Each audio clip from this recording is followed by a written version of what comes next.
Before we begin our dialogue, I think we ought to clear up some points that arose yesterday towards the end of the meeting.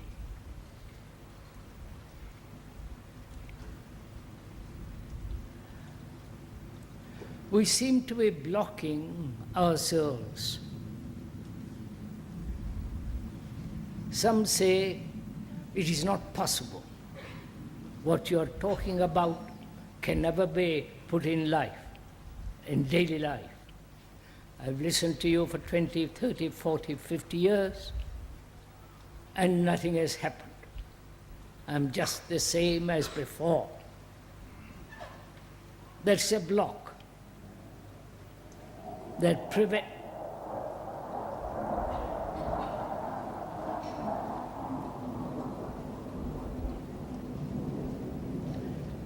prevents each one or the person who says these things,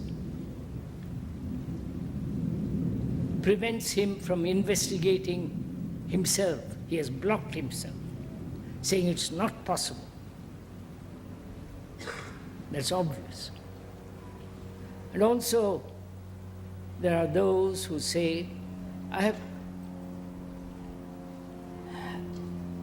understand partially. I want to understand the whole before I can do something. Again, that's a block. Again, that prevents your own investigation of yourselves. You are blocking yourself. And there are those who say, what you are saying is totally impractical. Why don't you stop talking and get away? Go away. Such people, and I've heard this very often,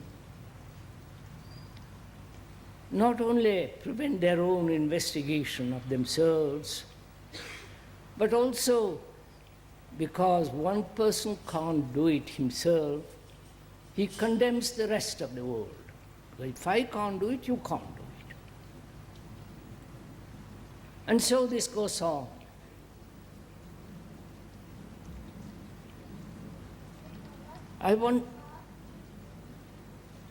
We'll start the discussion. As I said, please, let me talk a little, and then we will have a dialogue. If we could, this morning and the next 4 mornings, realize, if I may point out, that we are not a whole 1,000 or 2,000 people in the tent, but we are talking to each other, single person. You understand? You and the speaker are talking together. When we two talk together, it includes all the others. Bound to. And I'd like to point out, if I may again, please don't hinder yourself by blocking yourself, by saying, I can't do this. It's impossible. You are a biological freak, and this is not applicable to ordinary people. Or you have to have special genes to understand all this. One finds innumerable excuses. One finds every form of avoidance of looking into one's own hindrances, observing them closely, understanding them, and try to put aside from them. If we could do that, then perhaps we could have more better communication with each other. Please. And also, I would like to point out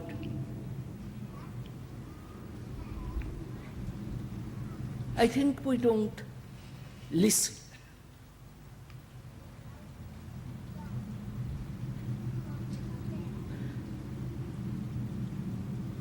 We don't really try to find out what the other person is trying to say. And listening requires certain attention, care, affection. If I want to understand what you're saying, I must listen to you. Not block myself all the way, all the time. I must care for what you're saying. I must have respect. I must have affection, love. Otherwise, we can't communicate certain things which are really very, very serious and require a great deal of inquiry. So if I may suggest that we listen with affection, with care. All these dialogues and what happened yesterday indicated that we have very little love for each other. Right? We want to assert our own points of view.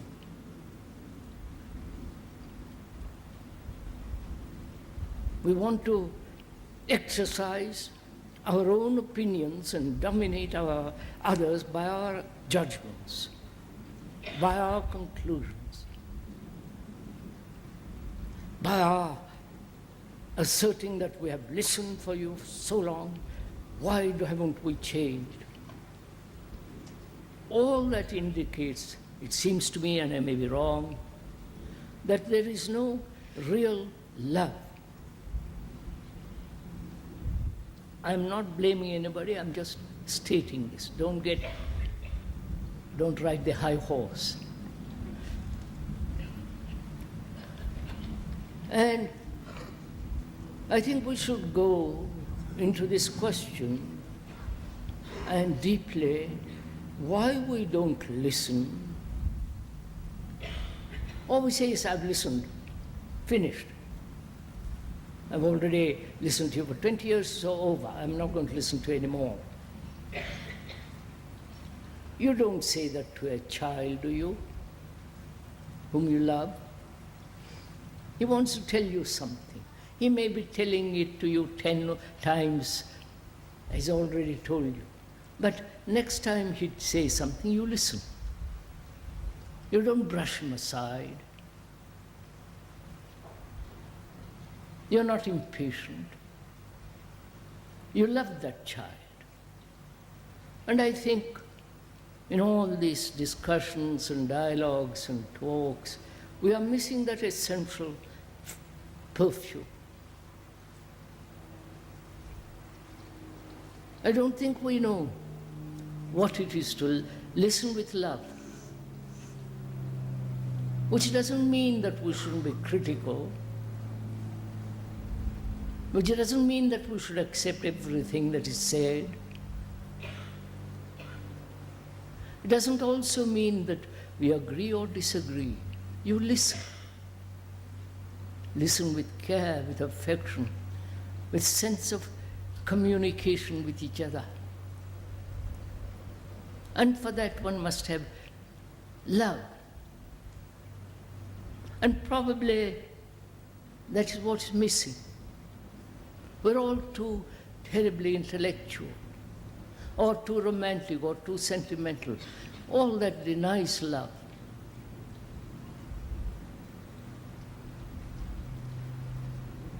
So perhaps, if we could this morning have a dialogue of whatever you want, whatever subject you want, bearing in mind that without this quality of affection, care, love, and compassion, we merely play with words, remain superficial, antagonistic, assertive, dogmatic and so. It remains merely verbal, it has no depth, no quality, no perfume. So bearing that in mind, what subject would you like to talk about this morning? Continue with our discussion yesterday of action and of how to deal with mental and physical disabilities. Could you go into again yesterday, as we began yesterday in question and answer, could we discuss action? Please. Is it possible to have thinking together if only one person wants to have the thinking? Is it possible to think together if the other person refuses to think together?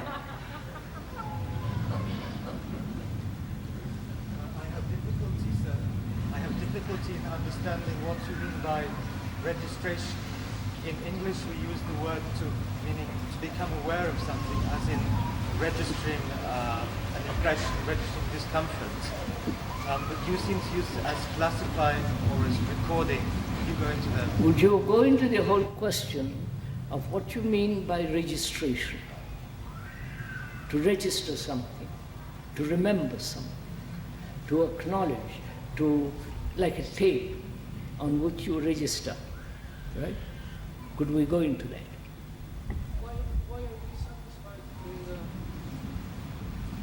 Why are we satisfied in the way we are living? Why are we satisfied in the way we are living? What is the relationship or the difference between the nature of thought and the mechanics of thinking? One thought, in my view, appears to follow the other even for no special reason, and the movement of thought can be violent even if the content of the thought is neutral or positive. I have not quite understood it, sir. What, somebody... Well, I'm interested in the mechanics of thinking and in the difference or the relationship between them and the thought itself. Because You would like to examine the whole structure of thought? not the structure of thought itself, but the mechanics of thinking too. That's we are using the word perhaps differently. We'll use the word. The mechanics of thinking. Because I noticed that it is possible to have a neutral or positive thought, but the mechanic of this thought, of this thinking, is not functioning very well. You understand my thought? I'm not quite sure I understand it, sir. I think he's saying that there's a difference. The inside, the thought could be positive, but in the way it expresses itself, it's negative. Yeah. That it may be so that it's a fighting like animals in the jungle with each other, even if the content of the thought is positive. Te lo dico in italiano. Credo che il Signore voglia sapere se è vero che il pensiero è sempre meccanico o che non esista un'altra qualità di pensiero. Is thinking always mechanical, or is there a different kind of thinking which is non-mechanical? No, it's not just the same. In my thinking, often it happens that it doesn't flow very well. It's quite, I think, a violence in the thought, in the mechanic, but not in the content of the thought. It doesn't flow. Positive thought can be violent too. Positive thought is violence too. All right, sir. I think we'll answer that. Just sit down, sir. We'll go into it. What? Why is love It's missing? love missing. Why we are missing love? Why is Why love is missing? love missing? Why we are in lost? Why don't we love by thinking? Why don't we love? No, sir. When you put a question like that,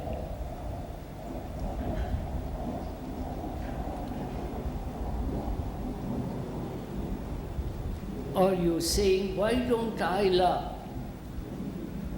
Not why don't we love?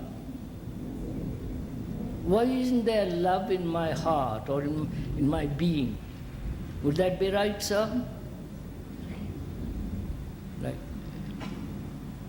Any other question? You said that thought is limited as a tool, and yet when we look around, thought has conquered the whole of humanity. I would like you to elaborate on that, please. You say thought is limited, but every action is based on thought. All the activities, social, economic, religious, personal, is based on thought. And it has conquered the whole of humanity. And it is the common factor of whole humanity. So, It has conquered the whole of humanity. it has conquered the whole world. All right, sir. I'm still interested in how I'm locking myself. Yes, sir. The gentleman says he's still interested in that question, where he's had an accident, it has affected his whole nervous system, and therefore his brain and his activity of life. Sir, is it possible to know something without having to show something? What's up? Is it possible, sir, to know something without having to show something? Is it possible to know something without having to show something? Is it possible to learn something, No, no. know something, Without having to show something? without? Having to show, without having to demonstrate it. Is it possible to know something without Having to show something. having so, having Acting it out. Acting it out.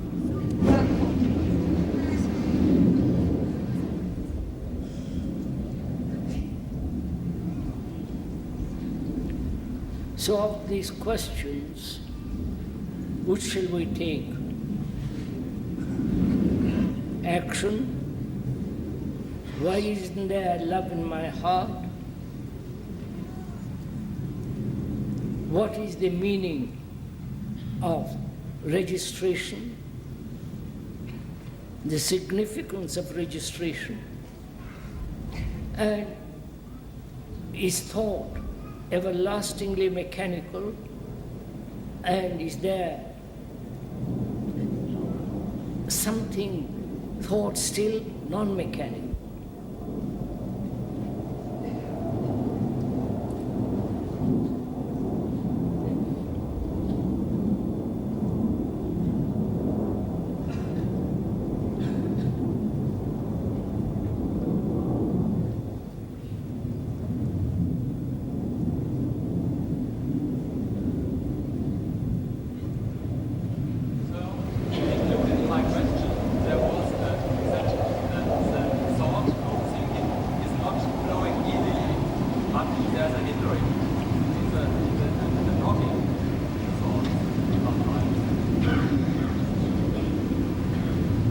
Wanted to know about action.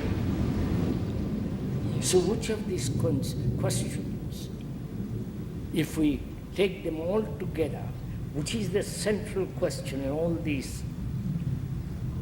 Would answer the others, I think. Could we go into this question, why is it that we human beings have no sense of love? Should perhaps, if we could go into that very deeply, again together, please, not I talk and you listen, but together. Then perhaps in the investigation of that, we'll be able to find out what he's thinking, what place has thinking, whether it is mechanical or non-mechanical, whether and why the mind is always registering incidents, accidents, hurts, all the experiences of man stored up, and what is action that will be so complete it won't leave a mark of misery, confusion. Could we, by taking this one question, which is, what is love? Why don't we love? Could we, is that would be all right? Yes. No, don't please, I don't mind. Do you want to discuss that? Yes? Yes.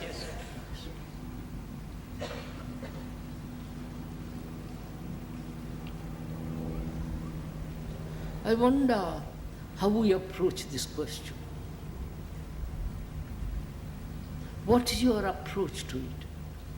You understand my question? How do you come to find out? What's the meaning of love? Why you, as a human being, have not this perfume, this quality that perhaps may answer all the other questions in life. Now, what is your approach to it? How do you come to investigate that problem? Or it may not be possible to investigate that, but one can find out what may hinder it. You understand? What may prevent this extraordinary thing that man seems to be longing for and doesn't seem to get it, have it. Could we do that? So what is your approach to it? You understand my question? Because how you approach a problem is really important. Not the problem itself so much, but how you come to it, how you look at it, what is your intention, and all that. So please find out, if I may request, what is your approach, how you receive that question, whether your mind is romantic, sentimental, whether it is born of the desire. So you have to go into this very carefully if you want to go very deeply into this question. Because one may, in going into this, perhaps will be able to answer the whole nature of thinking.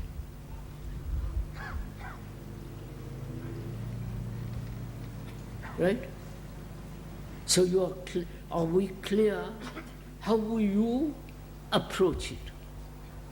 Each one of us. Or have you certain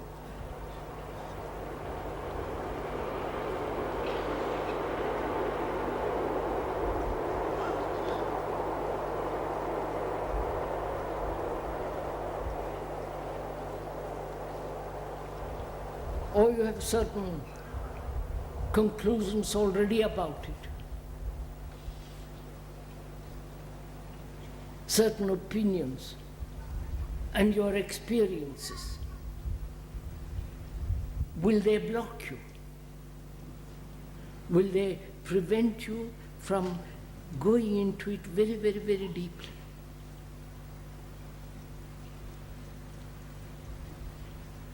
Right?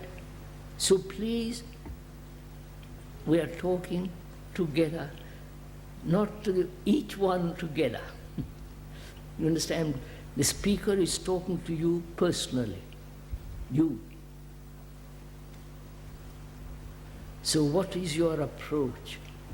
Are you aware of your approach and how you approach it?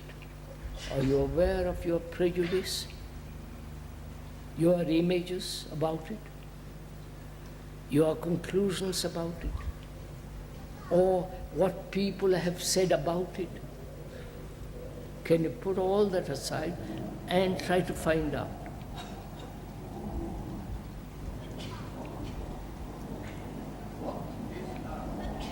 Yes, sir. What is love?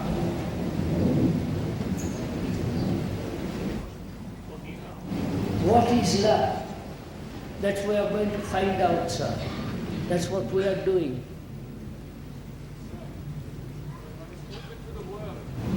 You know, sir, first the word. Let's be clear that we both have the same meaning about that word. Not that you may have a word different meaning from the speaker, or the speaker different from you. You understand? So we must be clear about the word itself. Right? Generally, in a good dictionary, the origin of it is desire. In Sanskrit, it is lubhyati. I won't go into it. It is, he desires. You follow? Love is associated with a desire. Please, I'm explaining the dictionary meaning of that word. It's not my concept or your, what's the common usage of that word. So, if we are clear that we are both recognize that the word is not the thing, do you understand? Do you understand what I'm saying? The word is not the thing. The word microphone is not the actual microphone, right? So we must be clear that always through our discussions, if I may point out, that the word is not the actual fact, right? So, we are inquiring into what is love.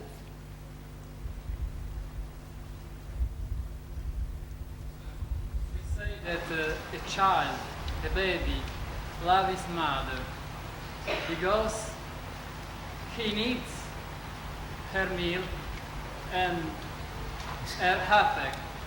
So, in this case, we say love is a fact of necessity.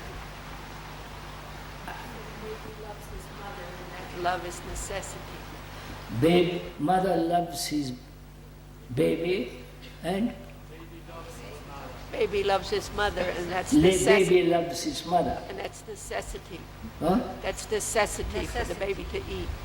In that case, Mother loves the baby loves the mother, and that's a necessity. Right? Is that so? You make a statement, you don't investigate it. Is that so? The animals love their babies. The most lowest form of life, manifestation of life, loves its young. And this is the movement from the animal to the man. And is that love? Well, I'm not saying it is not or it is. Or is it the instinct from the animal carried on through the human? And please follow it step by step. And attachment, the animal brings up the baby, its cubs, for up to a certain age and then forgets about them. Right? They're gone from the nest. With a human, there is tremendous care for till they are 3, 4, 5, nursing them, looking after them, cleaning them, cuddling them, holding them. That is, if you love that baby, which most people don't. It becomes a plaything. Or they have not the occasion, not the time. And after they send them off to school, to a boarding house, in a boarding school, and so on, gradually push them away. Right? And we're asking, I'm not saying it is or it's not, is that love? I know the mothers will say, how can you say such a thing? And we are questioning, we are inquiring, we're not saying yes or no. Because we are thinking, observing together to find out for ourselves what is this nature, the beauty, the quality, the extraordinary thing called love. If a mother and the parents love the baby, look after them, you follow? Then there would be no wars, right? Right? There would be right kind of education. There would be right kind of society.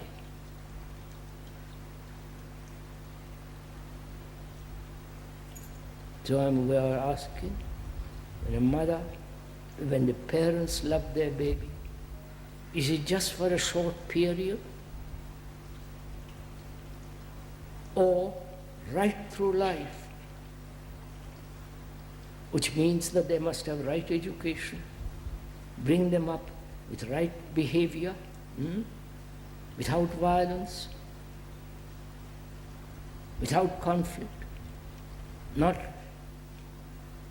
train them to kill each other, organized war which is respectable, accepted.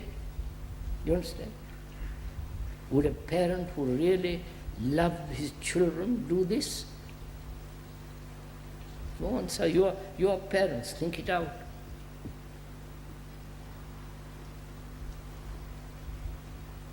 There's a Right? moment where separation comes What's in. up? There's a moment where separation comes in. The moment there is separation, the mother, the father separate themselves from their children, right? And the children go off.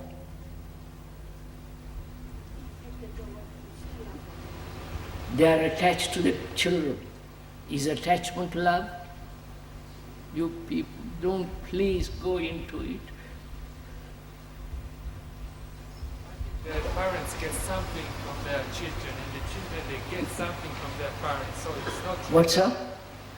Slowly. The parents get something from their children.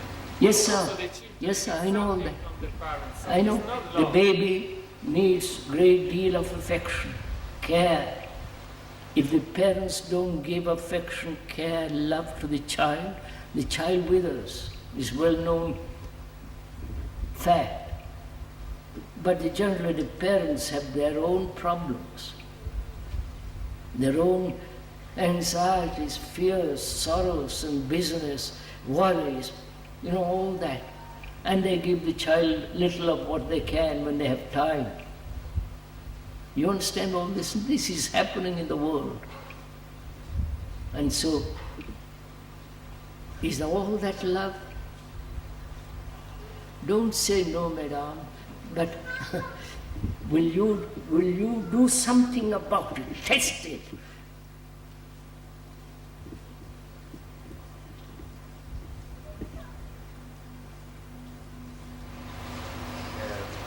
I think we should approach it a little bit negatively, like what is not love.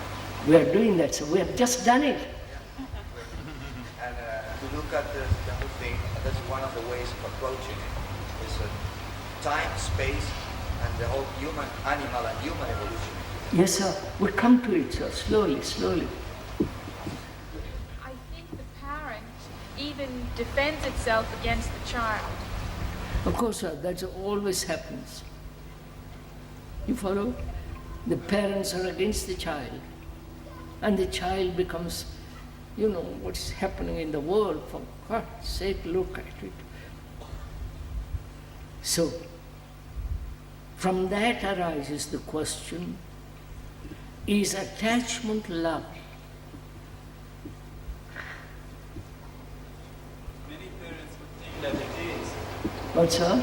Many people. I know many people think that without jealousy there is no love.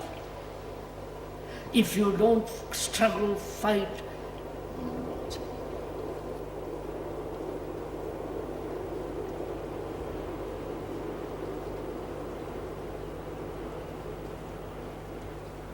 if you don't struggle, if there is no conflict, if there is no jealousy, there is sense of each one asserting,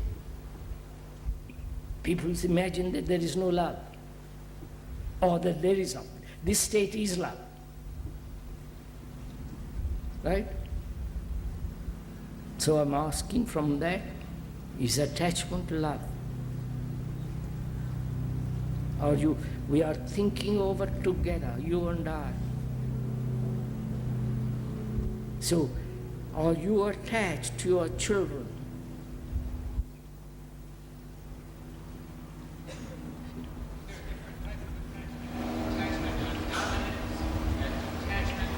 And communion, is there a difference there?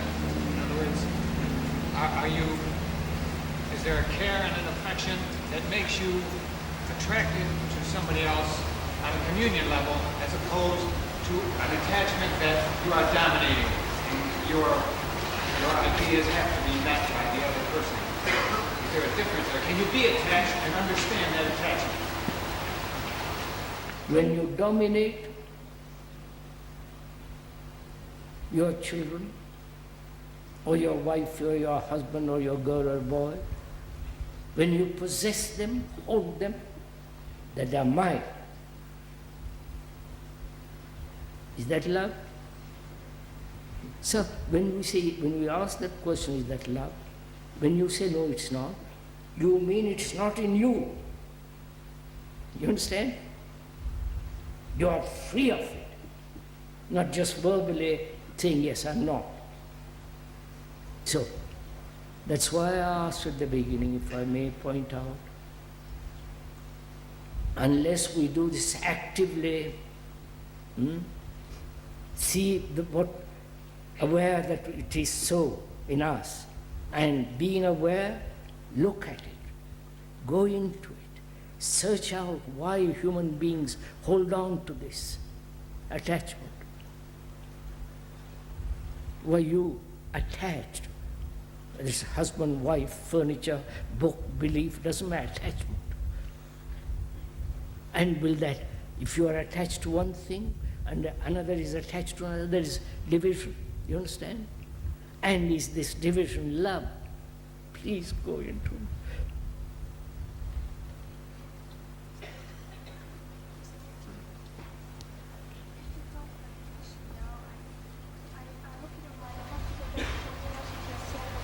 Lazy man, lazy. Parents are against their children. Because they said parents are against children.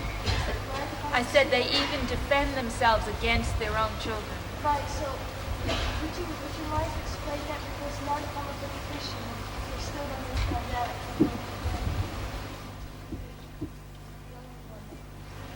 You know, Madam, we read newspapers, magazines, and social workers and all those, they are saying, after a great deal of attention, after a great deal of study, that unless parents really love their children, really love them, have time with them, spend their energy with them, the children either generally die, the babies, or mentally psychologically they're warped. And this lady was pointing out that some parents are opposed to their children. There are. They beat them, they force them, they do all kinds of things to them. That's all she was pointing out. From what you are saying, I think we might get the idea that we should love. I think most of us have the idea very strongly that we should love. And most of us are very afraid that we don't love. And perhaps that is the barrier. Yes, sir. I am not, the speaker is not saying that you should love. That would be silly because it has no meaning. And because we have a feeling that we should love, we feel guilty. And being guilty, we force ourselves. Right? So, please, I hear you telling me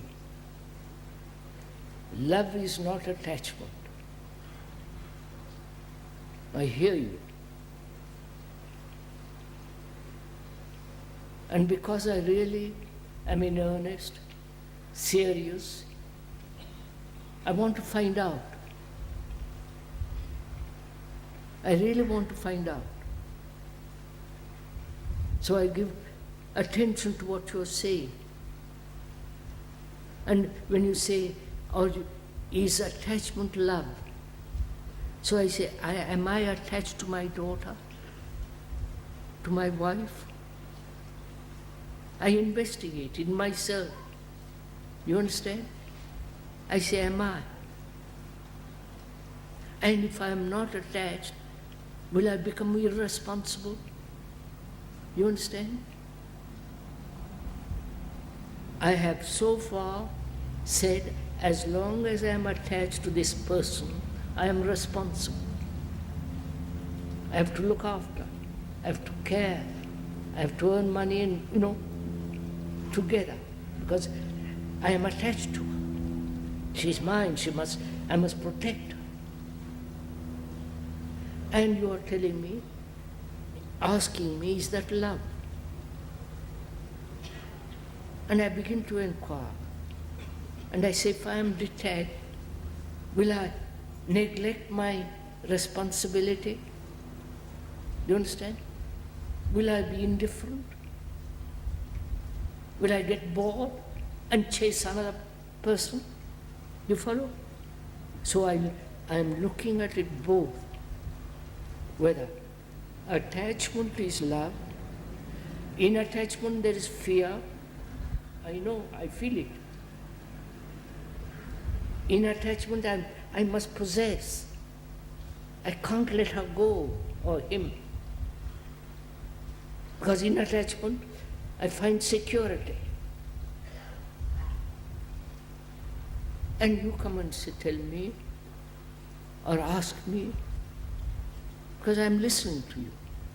I care for what you say. You have gone into it, you have searched out. You may be wrong, you may be right, but I want to find out. So I examine and I say, what happens if I'm not attached? I get frightened. Aren't you? I get frightened. And that very fear makes me more attached. So, I have to face the fear and say, if I can go into it and see what is implied in it, then I can say, well, all right. I see the danger of attachment, but what then? You follow? I'm not attached. Do I live in a vacuum? Well, all people around me are attached. Am I antisocial? You understand? Go into it with me as I'm doing it. So, My inquiry in listening to you is I want to find out what love is. To me, that's very important to find out, because that may solve all my problems if I know how to love. Right? It may. Everything has failed. I've tried gurus, I've tried everything, but nothing has come, nothing has resolved, nothing has created something new in my life. So I'm listening to you very earnestly, carefully, with affection. So I see, I understand that love is not attachment. Understand in this sense, I've seen it. Not verbally, in action. I said, all right, my girl, I'm not attached to you. Oh boy, I'm watching it. You understand? I see the danger. And therefore, I'm holding it. You understand? Keeping watchful eye. Are you doing all this? I think a good way to approach the problem is to examine what is not love. I am doing that, sir, please. We are finding out what is not love. Attachment is not love. I've just discovered that. It's a tremendous discovery for me. Because I have so far accepted attachment as love. And you come and say, find out, look at it. I look and I find, yes, you're perfectly right. Because in attachment there's fear. And fear cannot go with love. So I have discovered this. I haven't been told by you, it's part of my blood now. Right? Are you doing this with me? Or are you just verbally playing around? Sir, I find you in a very sad state today. You are weeping. You are going over a very serious problem with these people. Have you ever really considered that there is a very simple statement that tells you all about love? And that is found in the Bible. And the simple statement is that God is love. Please. And there is no love to be found in man himself. Madam, we But can't. God loves man. And man can look outward to God, not inward, and find love. Look outward, man, Madam, there you will find Madam. love.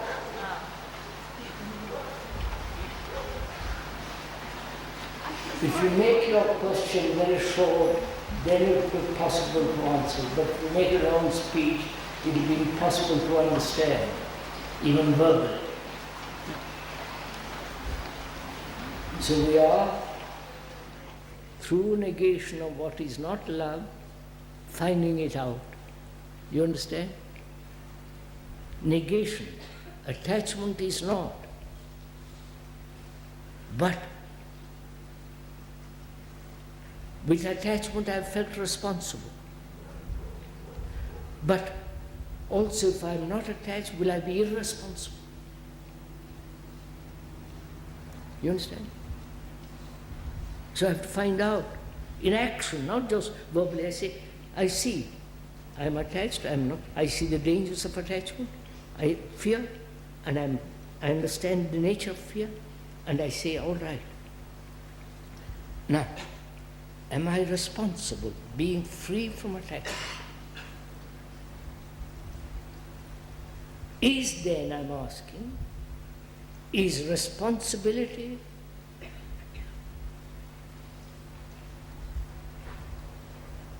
necessary to love? You understand? Through negation of attachment, of denying attachment, and I have found responsibility. And is responsibility part of this strange thing called love? You understand? Being responsible, not only to my wife, to my children, having the feeling of responsibility. You understand what I'm talking? Is responsibility same as obligation? What's up? Is responsibility same as obligation? Responsibility is not obligation. Obligation is gone. If I'm obliged to you, I can't love you. I'm obliged to you because you give me money, you give me sex, you give me comfort, you give me, then where is this thing? It's a merchandise. Right? So, I think there is another danger, and it is one begin to cultivating indifference, to become chaos. If you see the attachment, you can begin to cultivate indifference, and that is another trap. oh yes, sir. That's why I'm examining all the traps. So I've realized love implies responsibility.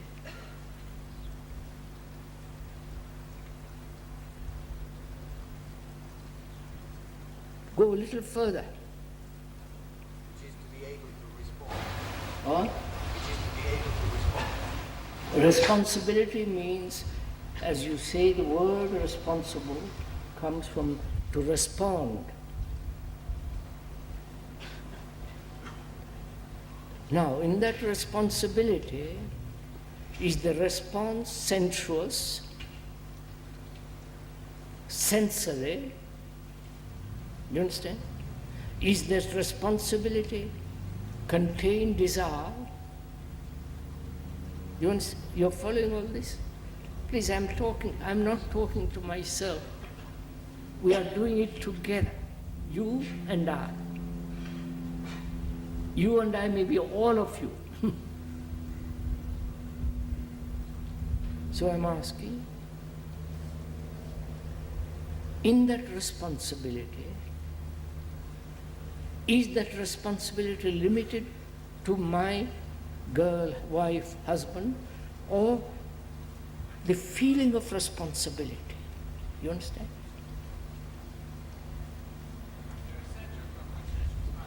Is there a center from which this responsibility comes into being? It is not. I examined it, sir. I'm attached. In that attachment, I have felt responsible. I go out, earn a livelihood, earn money, come back, and I feel responsible for the woman or the man.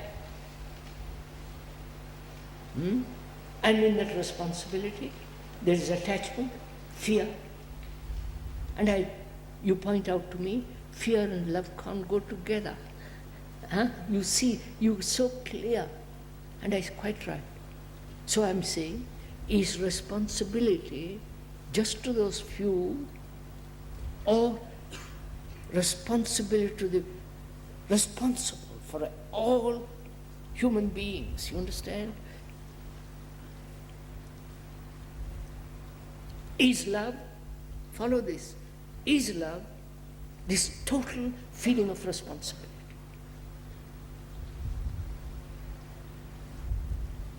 If you're attached, you're not able to respond. What's that? I see that if you are attached to someone, So unless you go through this in yourself, work it out, test it. I test it every day, and I think I test it too much sometimes. And I think that attachment as long as I experience attachment, I am not able to be responsible to the rest of the human beings in the world. Yes, sir.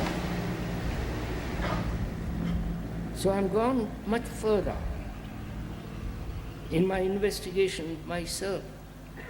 I hope you are doing the same thing, which is, do I feel responsible not only for the few with whom I'm associated, or is there the feeling of total responsibility for the earth, for the trees, for the mountains, for the water, for other human beings? You follow? Total feeling. And is that love? Don't say yes or no unless you do it.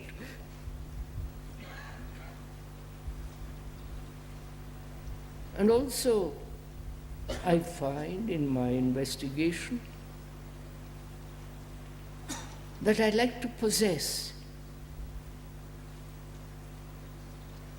I like to belong to somebody.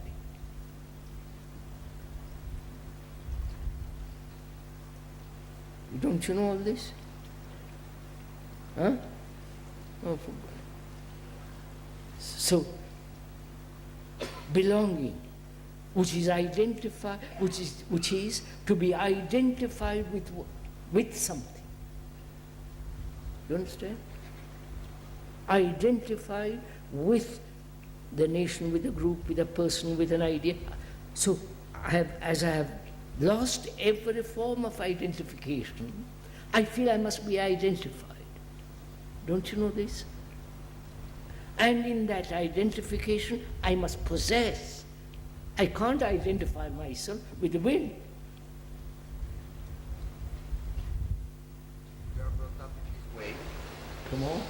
We are brought up in this way, educated in I know, sir, you're brought up this way. I know I'm being brought up that way. I'm breaking my conditioning. I'm breaking down what I've been brought up. Sometimes the conditioning, even when you are able to watch it, the conditioning, if you can listen to me, the conditioning sometimes is very strong. So you are able to watch it, you are able to be aware of it, but the conditioning is terribly strong.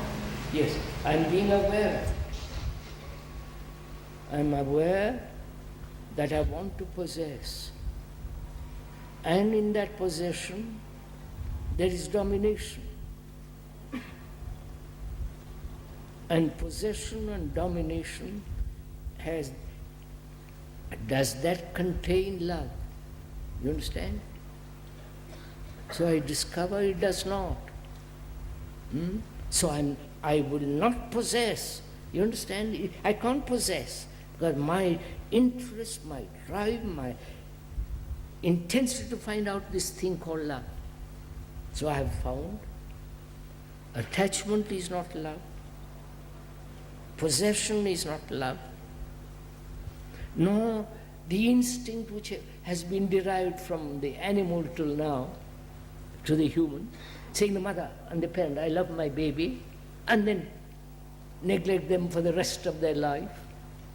Right? That's not love. So I have found out for myself these things are not love. Then I want to also inquire. I hope you are doing it together. I'm not talking to myself. If I am, stop it.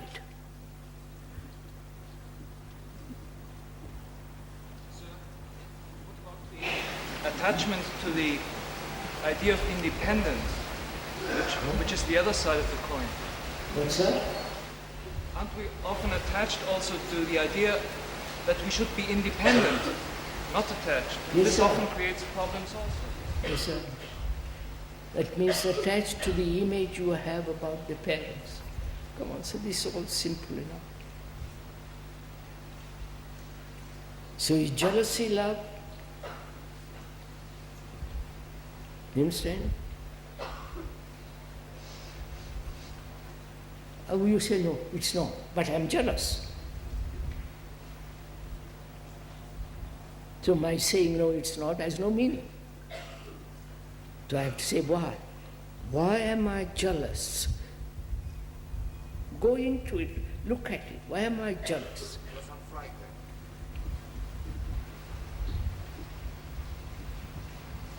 Because I possess. Why do I possess her or him? Why do I hold on? Is it that I am lonely? You understand? Desperately, deeply lonely, separate.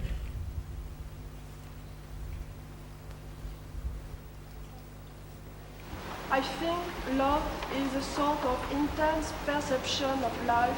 Like, for example, now this moment together, and the sun outside, planes, the sky, the water, the runs on the roof, and all life is like that. Love. I think so. So you will describe what love is. Right? An intense perception of life. What? Like, for example, I think love is an intense perception of life. Life. Internal perception of love. Come on. It's an intense perception of life. What's that? It's an intense perception of life, she says.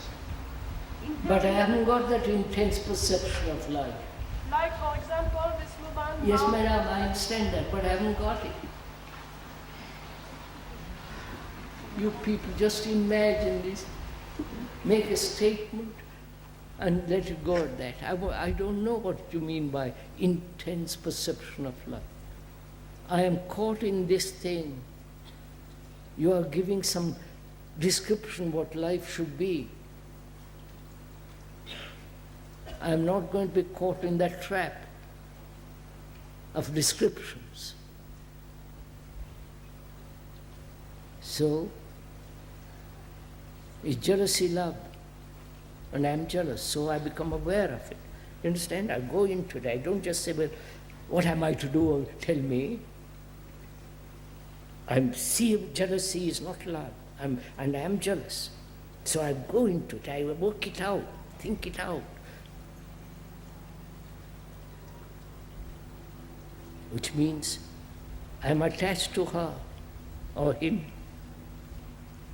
So I am not escaped from attachment. Right? I have not really resolved it. So I must go into it again, look at it carefully. And because my intention, my whole search is to find out this perfume.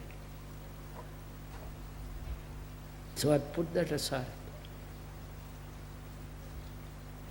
Then I see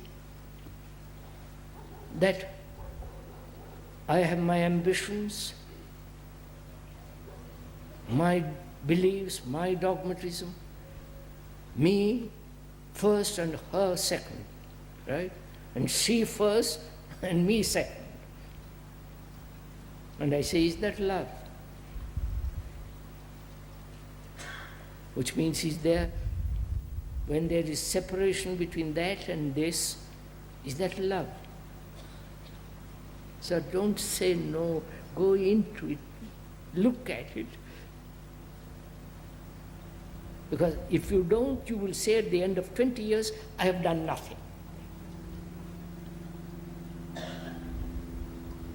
At the end of 10 years, you will say, you have talked enough, get away from here. Stop talking. Because you don't apply.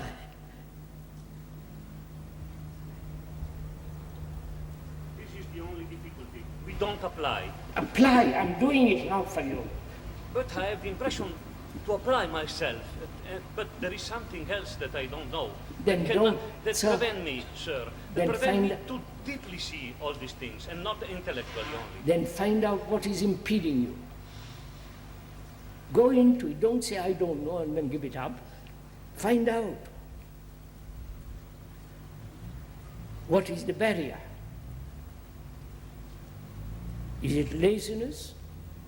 Is it acceptance of things as they are, not to be disturbed? So go into it, sir. Test it out. break down, cry, do something to find out. At the end of it, don't say, I've listened to you for 20 years or 52 years and I haven't changed. It is not my fault, it's your fault. Don't put the blame on me. Sir? Just a minute, sir. I know, sir, I'm answering your question, sir.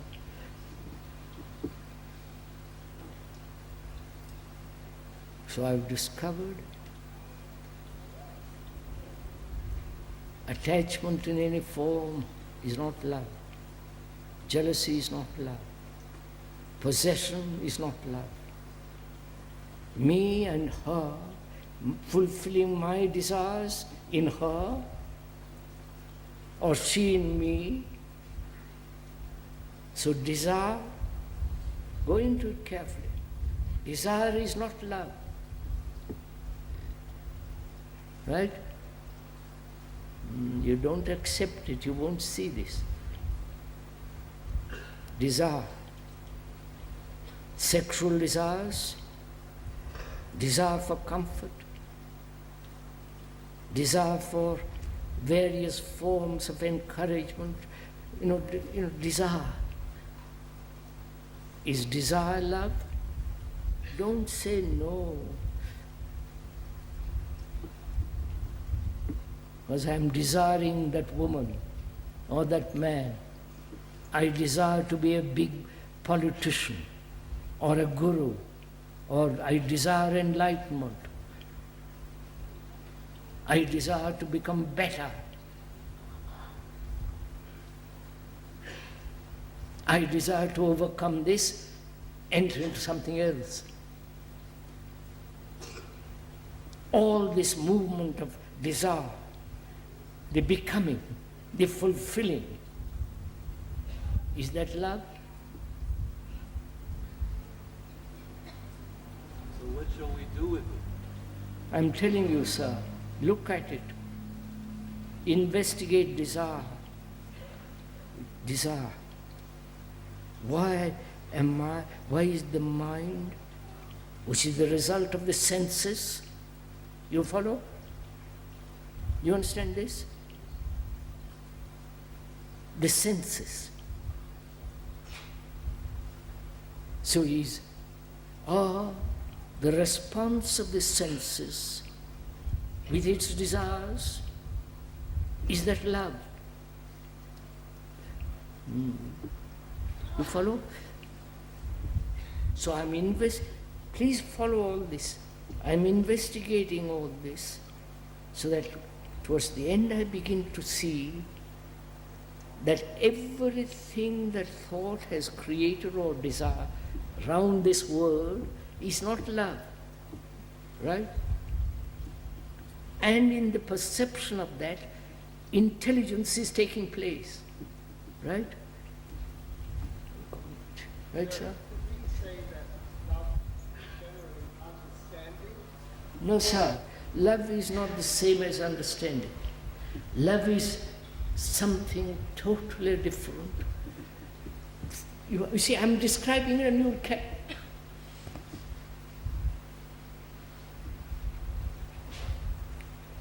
I can use a Greek word, agap, or French word, or a Sanskrit word, but it won't convey the thing. A description in Sanskrit, I can't tell you. It won't. Or in Italian or French, it's not there. So please, sir, do it.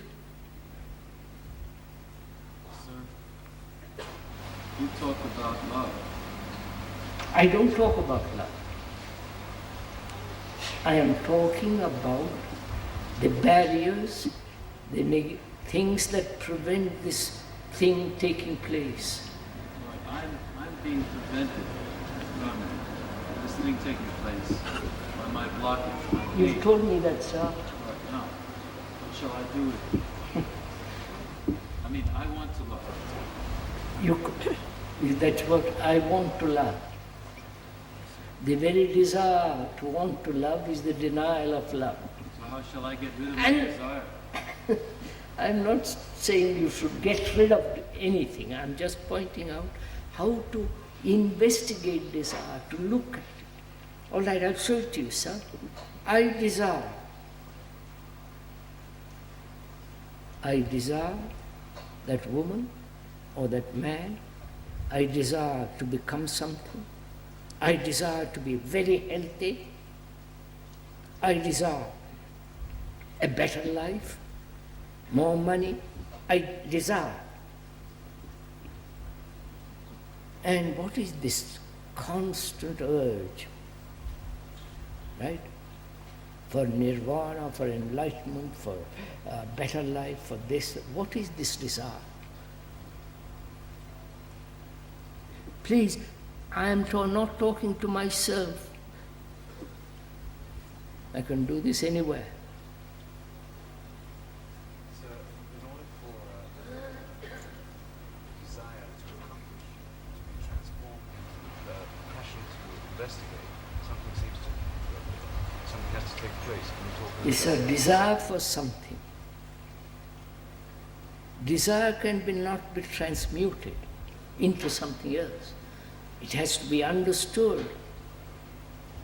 It has to be exposed to the light of investigation.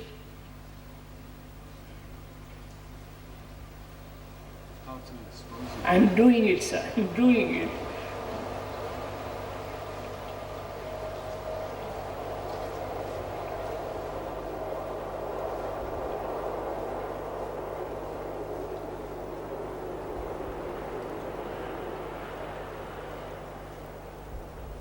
I went into this carefully the other day. What is the movement of desire? The response of the senses, right? The response, I see something, blue shirt, I want that blue shirt. Response of seeing, the response, contact, sensation. Then thought comes in and says, I like to have that shirt. So thought, when it takes over, the response of the senses creates desire. Watch it and you test it out. I want the attention that you're getting, sir. I see that desire. So I'm left with this, sir. I see love is not desire.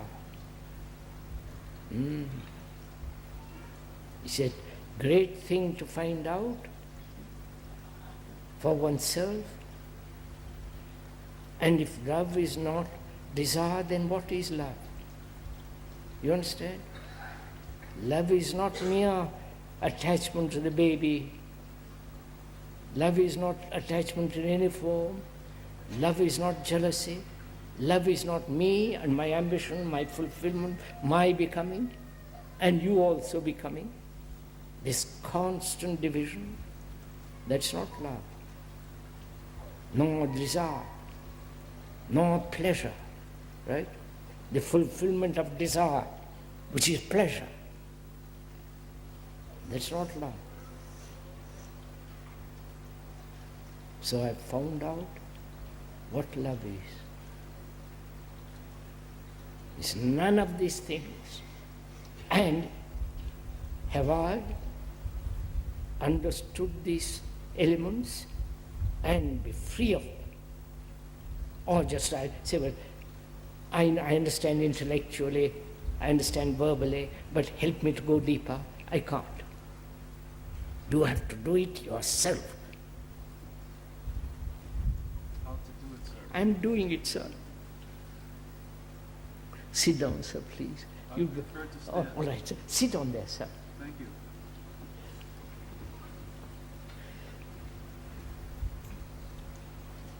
So I've found in this investigation, in examining all these things quite impersonally, objectively as they are, I have got that quality of intelligence now. You understand? It's born out of this investigation, it's born out of this seeing the truth of each thing, right? And therefore out of that there is intelligence. So I'm asking, is this intelligence necessary for love? I'm using the word intelligence, not intellect, not the cunning, twisting subtleties of the intellect, the verbal play, but totally different. The seeing and the doing. The seeing attachment is dangerous, and the doing of it, which is the ending of it, that is intelligence. So there is intelligence, and therefore it is love, that quality of love, which is compassion, not compassion as an idea, a thing that's in one's heart, burning, alive. And compassion, love and intelligence go together.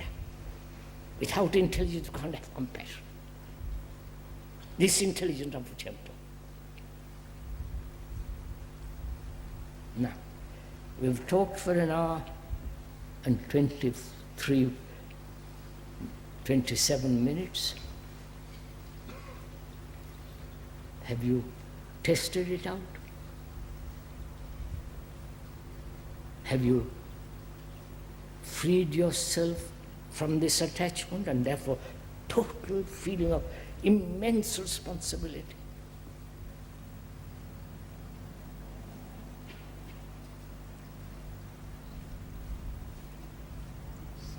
Or will you say, just a minute, sir, or will you say day after tomorrow, I've listened to you, nothing has happened? That very statement indicates that you have not investigated yourself,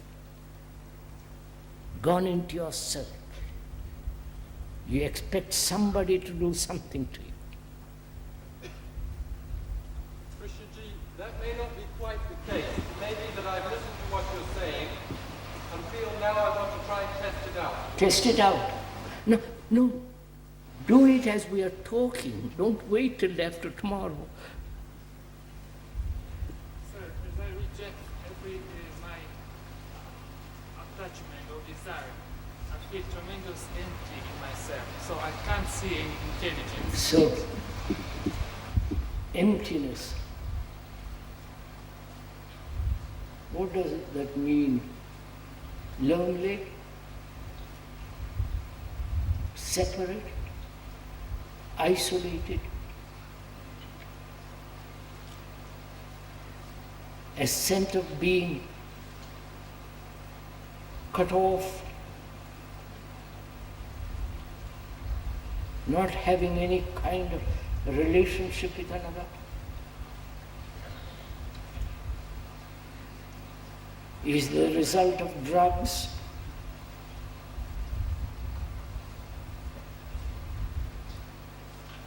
is the result of various forms of marijuana, grass, speed, and all the rest of it. And also is it the result of your vows, your meditation, your acceptance of authority? You follow? Made you the sense of absolutely worthless, empty, lonely.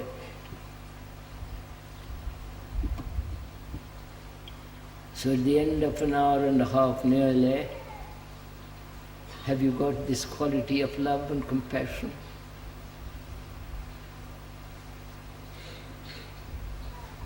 If not, let us tomorrow talk about it, investigate it, go into it much more deeply. But don't say, ever. I've listened for so long and I haven't got it. You can listen to that river endlessly, but the water is not what you listen to.